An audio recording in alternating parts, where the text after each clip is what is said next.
Well, good morning. Praise the name of the Lord. What a beautiful day it is. I thank God for you because God's plans and purposes have to be fulfilled through you, and because of your steadfastness and love, God is doing great and mighty things on earth because of your willingness to serve Him. This day, I'd like to encourage you from Matthew chapter 5 and verses 33 through 37.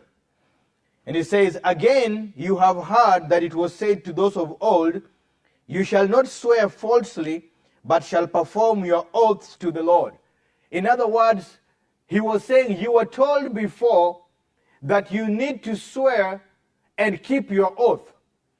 But when you keep your oath, don't swear falsely. In other words, don't try to add something to the word that you've already given. If you say, I'm going to do something, just go ahead and do it. Don't try to say, I'm doing something. I promise you, I put my child online, or I put my cattle online, or I give you $1,000, I'm going to do it. No. He says, don't swear with anything else.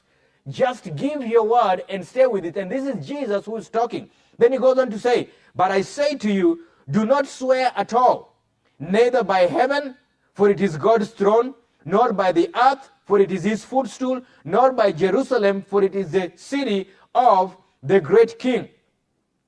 Nor shall you swear by your head, because you cannot make one hair white or black, but let your yes be yes, and let your no be no, for whatever is more than this is from the evil one." So Jesus is saying you need to be a person of your words. Don't try to get something else to prove your words. Let your word speak for itself through your action. So if I say I will come and visit you, my words should not be proven by something else, by saying, you know what, I promise you I'll come and visit you, and if you don't see me, I'll give you 1,000 words. He said $1,000. Say, if you do so, if you swear by something else, that is from the evil one. In other words, you're trying to use something else to prove your words. He said that don't do that. Let your words be your words. When you say you will do it, you do what you say you will do. And therefore, today I'd like to encourage you, as a child of God, do you keep your words? Do you follow your words? Or do you add things to your word to prove that you're a man of your words? You see, in order for you to be a person of your words, we just need to see your actions after you have spoken. We don't need to hear more words to back up what you said. No excuse, nothing else. Whatever you said, he said, let your yes be your yes, and let your no be your no, for whatever is more than this is from the evil one. In other words, don't allow the devil to try to convince people that what you say is true. Just show us that what you say is true. And today I like to encourage you, because you find many spouses today are not trusting one another. You find families are not trusting one another. You find the co-workers are not trusting one another. Employers not trusting their employees, and employees not trusting their employers. Why? Because we cannot keep our words. We tell you one thing and we do another one. Churches are not able to get along. Why? Because we tell you one thing and then we do another thing. Jesus is saying we need to keep our words. If you say it, just do it. Don't add some other words to prove what you said.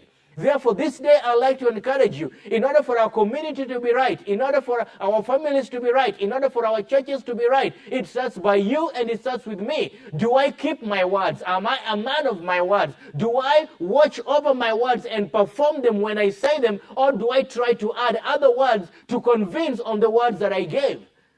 Jesus is encouraging us today and challenging us at the same time that no, let your yes be yes and let your no be no. Anything in addition to that is from the evil one. Well, we know who the evil one is the devil. I'm not an agent of the devil. Neither am I giving any place to the devil. Why? Because we are not in the same class, and we're not in the speaking class, and we're not in a communication class with the devil.